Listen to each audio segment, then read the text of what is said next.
ଖାଲି ମାନେ ରହିଲୁ ଷ୍ଟପ୍ ହେଲା ଆରମ୍ଭ ହେଲା। ପିଲାମାନେ ଆଜି ଆମେ ଜାଣିବା ଅଭ୍ୟାସ ବିଭିନ୍ନ ଅଭ୍ୟାସ ବିଷୟରେ ହେଲା। ଇଏ ହଉଛି ଭଲ ଅଭ୍ୟାସ ଇଏ ମନ୍ଦ ଅଭ୍ୟାସ ଇଏ ପୁଣି ଭଲ ଇଏ ପୁଣି ମନ୍ଦ।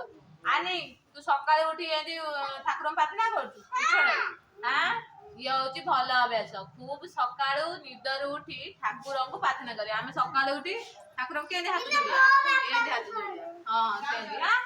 ତାପରେ ଭାଇ ଭଉଣୀ ଏକାଠି ଖୁସିରେ ଖେଳିବା। ଆମେ ଭାଇ ଭଉଣୀ ସମସ୍ତେ ଖୁସିରେ ଏକାଠି ଖେଳିବା ଇଏ ହଉଛି ଭଲ ଅଭ୍ୟାସ ହେଲା। ଏଠି ଦେଖ ଶ୍ରେଣୀରେ ଶିକ୍ଷକ ପାଠ ପଢାଇଲା ବେଳେ ମନୋଯୋଗ ସହିତ ଶୁଣିବା। ତମେ ସବୁ ଶୁଣୁଛ ଦିଦି ପଢେଇବେ ଘରିଆ ଶୁଣୁଛ ସେମିତି ଶୁଣିବା। ଖରାପ ଅଭ୍ୟାସ କୋଉଟା ଦେଖିବା ଅଧିକ ବେଳ ଯାକେ ଶୋଇ ରହିବା ନାହିଁ। ଆମେ ଅଧିକ ବେଳ ଯାଏ ଜମା ଶୋଇବାନି ହେଲା।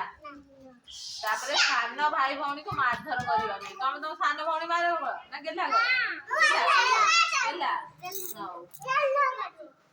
ତାପରେ ଶିକ୍ଷକ ପାଠ ପଢାଇଲା ବେଳେ ଢୁଳାଇବ ନାହିଁ କି ଗପ କରିବ ନାହିଁ। ଶିକ୍ଷକ ଆମକୁ ଯେତେବେଳେ ବ୍ଲାକ୍ ବୋର୍ଡରେ ପଢଉଦେବେ ତମେ କେହି ଗପିବ ନାହିଁ କି ଶୋଇବ ନାହିଁ ହେଲା। ଇଏ କଣ କରୁଛି ପିଲାଟା ଶୋଇପଡୁଛି। ଆଗରେ ସବୁ ପିଲା ପାଠ ପଢୁଛନ୍ତି ହେଲା। ଇଏ ଯୋଉ ଶୋଇପଡୁଛି ଖରାପ ହବ।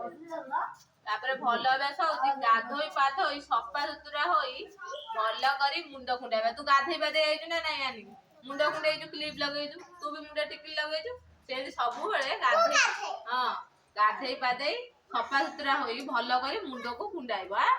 ତାପରେ ଆମେ ଯେତେବେଳେ ଯିବା ରାସ୍ତାର ବାମ ପଟେ ଚାଲିକି ଯିବା ହେଲା। ଆମେ ଯେତେବେଳେ ଏପଟେ ଯାଉଥିବା ରାସ୍ତାର ବାମ ପଟେ ଚାଲିକି ଯିବା। ତାପରେ ଦୁଃଖୀ ଭିକାରୀକୁ ସାହାଯ୍ୟ କରିବା। ଆମେ ସବୁ ଭିକାରୀ ମାନେ କୋଉଠି ଦେଖିଛ ମନ୍ଦିରରେ ଦେଖିଛ ତାକୁ ଦେଇଛ ପଇସା ଦେବି ସେମିତି ଦୁଃଖୀ ଭିକାରୀଙ୍କୁ ସାହାଯ୍ୟ କରିବା ହେଲା। ଭଲ ଅଭ୍ୟାସ ଗୁଡିକ ଆମେ ଜାଣିଲେ। ଏବେ ଆମେ ଜାଣିବା ମନ୍ଦ ଅଭ୍ୟାସ ଗୁଡିକ।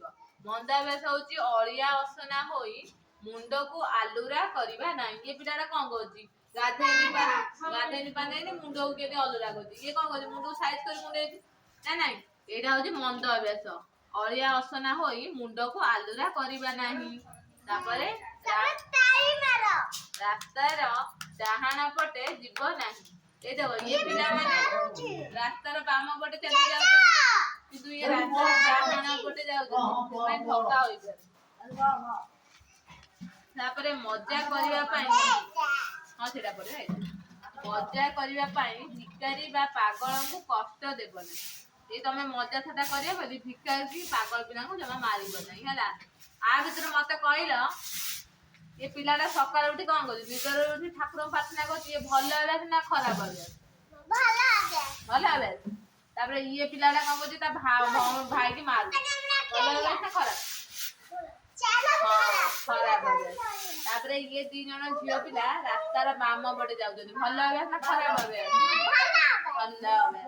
ତାପରେ ଇଏ ପିଲାଟା କଣ କରୁଛି ଭିକାରୀ ପିଲାକୁ ସବୁ ମାରୁଛି। ଭଲ ନା ଖରାପ? ତାପରେ ଏ ପିଲାଟା କଣ କରୁଛି ଗାଧେଇ ପାଧେଇ ମୁଣ୍ଡ କୁଣ୍ଡଉଛି। ଭଲ ନା ଖରାପ ଅଭ୍ୟାସ? ଭଲ। ଆଜି ଆମେ ଜାଣିଲେ ବିଭିନ୍ନ ଅଭ୍ୟାସ ଗୁଡିକ ବିଷୟରେ ହେଲା।